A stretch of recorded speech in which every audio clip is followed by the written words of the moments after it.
But with the given, the current state of, the world with the U.S. and inflation, everything like that, it's such a great platform to have for people. And I think understanding inflation is a great thing, which is why we're going to ask you guys know a lot more about it than I do. And me. Yeah. How would you guys define inflation in the simplest way? I think like for me, like I feel like inflation is like a leak in a balloon. I think over the time the balloon gets smaller and smaller until you add more air to fill it up.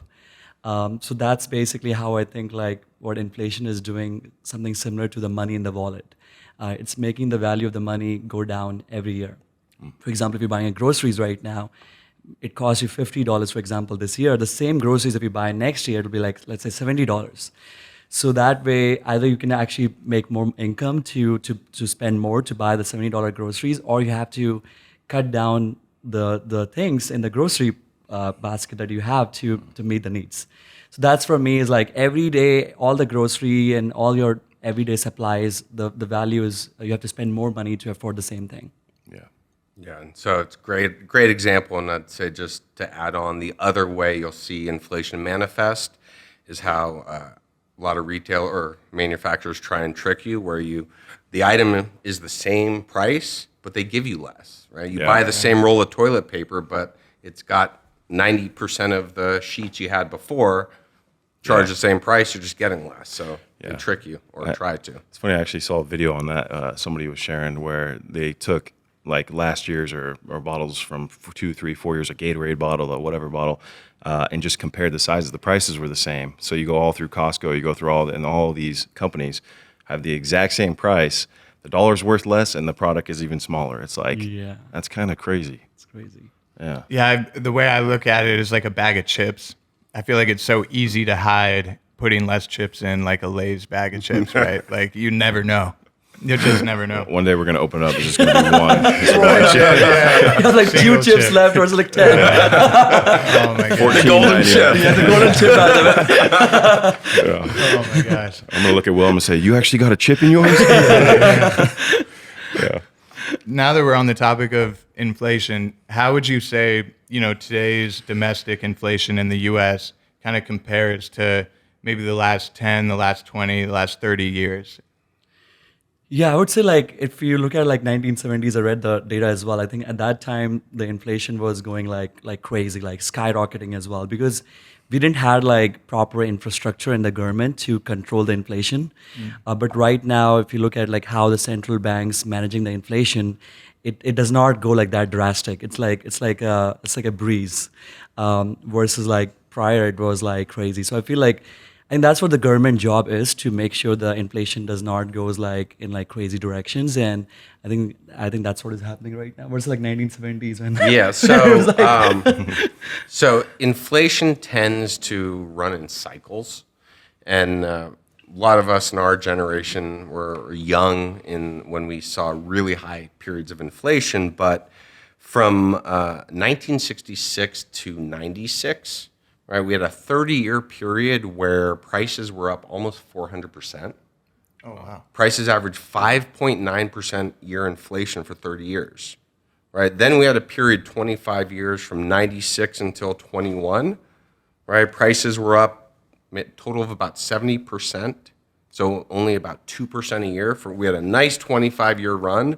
And the challenge we have right now is since that 2021, when we just threw all this money into the economy, we're seeing inflation of 5.9% right now for almost a 3-year period. So it got really hot because, my opinion, they didn't do all the right things when it started heating up. And now we're paying the price for much higher prices. And fortunately, we had a real low number. Today is the first month we've had 0 inflation on a month. Really? Wow. So starting to turn over, and that's one of the reasons the stock market's excited. Rates are down. So hopefully this trend continues. I woke up and saw that New York Times article, by the way. So it just talked about how the inflation went down. Like, that's crazy. It's good timing for the podcast. Yeah, it's a great time for the podcast, we actually have some good news. Yeah. We are doing the breaking news right now. Yeah, there we go. What are some of the government mechanisms in place to fight inflation or curb it or try to help us? So it's kind, you can kind of think of it as, right, Powell's driving a car, right? And he's got all his gauges, and you started to see the temperature heat up, right? And the most powerful mechanism he has is interest rates, the overnight borrowing rate. He controls whether it's higher or lower. He raises it, it restricts the economy. He lowers it, it inflates the economy. And so Powell started seeing this car, saw these signs, and it's his job to know whether he needs to do something or not. Unfortunately, this time around, he ignored the signs for too long. Now the car got overheated, and now he's trying to do his normal path of raising interest rates, but we have a strange dynamic right now where raising rates isn't going to cut home costs, right? It's going to make them go up because people can't leave their homes, and landlords pass along any cost they can. So we have an overheated car. You can't just put it in the fridge. It's going to break, right? So we got to let it cool down, and he controls interest rates, right? That's one piece of the equation. The challenge is he's fighting government spending. He doesn't control that. He doesn't control supply chain issues, right? Wars are bad for it. Strikes are bad for it. So you've got all these factors at play, and it's a hard job he's got. I wouldn't want it. It's kind of like the perfect storm of kind of things you can't control that are happening in the world affecting it, and the normal mechanisms aren't working as well. Is that kind of... You may have said it better than me. I'm just trying to repeat what you said. You got it. Perfect. That's fantastic. Yeah. Well, and in times like this where there is high inflation, what are some ways that you guys would suggest, like financial strategies for people to implement? Right. I would say like the three different pillars. Like one is like investing, other one is budgeting, and the third one is smart shopping. I think like investing, you have to make sure you're investing in like stocks, bonds, securities, or real estate, because they always they always outpace inflation. And that's what you have to make sure, like you're always investing in things that's like outpacing the inflation. The other thing is diversification. I feel like investing in like things like which has different interest rates. That's very important. Budgeting means you have to make sure that you don't spend things on things that are not so important and critical. For example, if you can live without a car, don't buy a car right now. Third thing is I would say is smart shopping. So that's where the price.com can come to the rescue. Oh yeah. We can help you save. I can always bring a price. But Price.com. Exactly, guys. Maximize your savings. We're gonna plug it in here. But Price can help you like save across, like on prescriptions. We have launched a new offering right now in which you can save up to 80% off on prescriptions. Wow. Yeah. You can save on flights, hotels.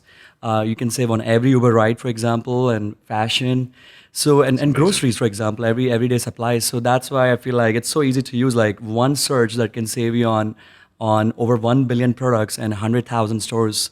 And it's just an easy tool for someone to start using it. And I feel like those are different strategies I would recommend for people to fight against inflation. Thank you for watching. Don't forget to drop a like if you enjoyed the video. And subscribe and hit the bell for a whole lot more to come.